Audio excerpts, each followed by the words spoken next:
जैसा आप सभी जानते हैं कि ब्रिटेन, फ्रांस, पुर्तगाल, डच इन सारे यूरोपीय देशों ने दुनिया के बहुत बड़े हिस्से पर राज किया था। अकेला ब्रिटेन 20वीं सदी की शुरुआत में दुनिया के 25% हिस्से पर अपना राज करता था। 17वीं सदी से 20वीं सदी के खत्म होने तक बहुत से यूरोपियन देश दुनिया भर के अलग-अलग देशों पर राज करके अपनी अर्थव्यवस्था को इतना मजबूत कर लिया था कि हर मामले में बाकी दुनिया से आगे थे। जब मैं 17वीं सदी की बात कर रहा हूं तो इस दौर में यूरोप के देशों ने बौद्धिक और तकनीकी विकास के उस स्तर को छुआ जिसने भविष्य की दुनिया की नींव रखी।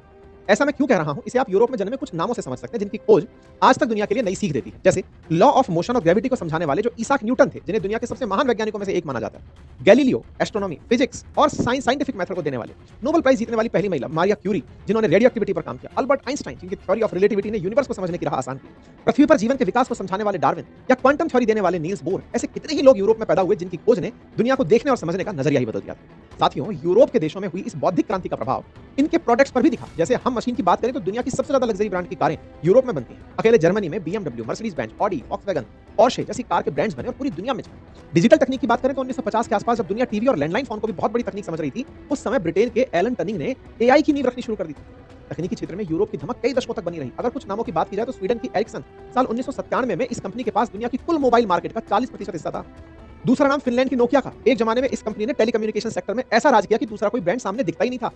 लेकिन साथियों, जब हम आज की तस्वीर देखते हैं तो कुछ और ही कहानी नजर आती है। आज एक भी यूरोपियन टेक कंपनी जो ग्लोबल लेवल पर जानी जा रही हो नहीं है। अमेरिका, जिसने यूरोपियन लोगों का यूज करके अपनी तकनीकी क्षमता को सुधारा, उसकी गूगल, माइक्रोसॉफ्ट, मेटा जैसी कंपनियों ने दुनिया पर राज कर रखा। अब इसके चैट जीपीटी ने भी नया चैप्टर जोड़ दिया। चीन की कहानी तो हम सब जान ही रहे हैं। जब यूरोप के वैज्ञानिक AI और कंप्यूटेशन की जटिल प्रणाली को समझ रहे थे, तब चीन ने भुखमरी जैसी स्थिति थी। आज वही चीन तकनीकी, मैन्युफैक्चरिंग और प्रोडक्शन के आंकड़ों में पूरे यूरोप से कई गुना आगे नजर आता है। यही यूरोप की बिगड़ती हालत का पहला कारण है। यहाँ इनोवेशन और अडप्टेशन को उतनी प्राथमिकता नहीं दी गई जितनी दी जानी चाहिए। इनके पास पैसा था, दुनिया की सबसे जेन्युइन माइंड थे, जीनियस माइंड थे, टाइम था, नॉलेज था, लेकिन इन्होंने इस चीज का पूरा फायदा उठाया ही नहीं। अगर आप यूरोपीय देशों की इनकम के प्रमुख सेक्टर पर नजर डालेंगे तो फाइनेंस, ट्रेड और इंडस्ट्रियल सेक्टर के बाद इसमें टेक्नोलॉजी का नाम भी आता है, जो अब धीरे धीरे कमजोर होता जा रहा है। दूसरी तरफ फाइनेंशियल सर्विसेज की अगर हम बात करें तो यहां भी कोई अच्छी स्थिति नहीं है। रिपोर्ट्स बताती हैं कि यूरोप के देशों में ऋण का आंकड़ा बढ़ता ही जा रहा है।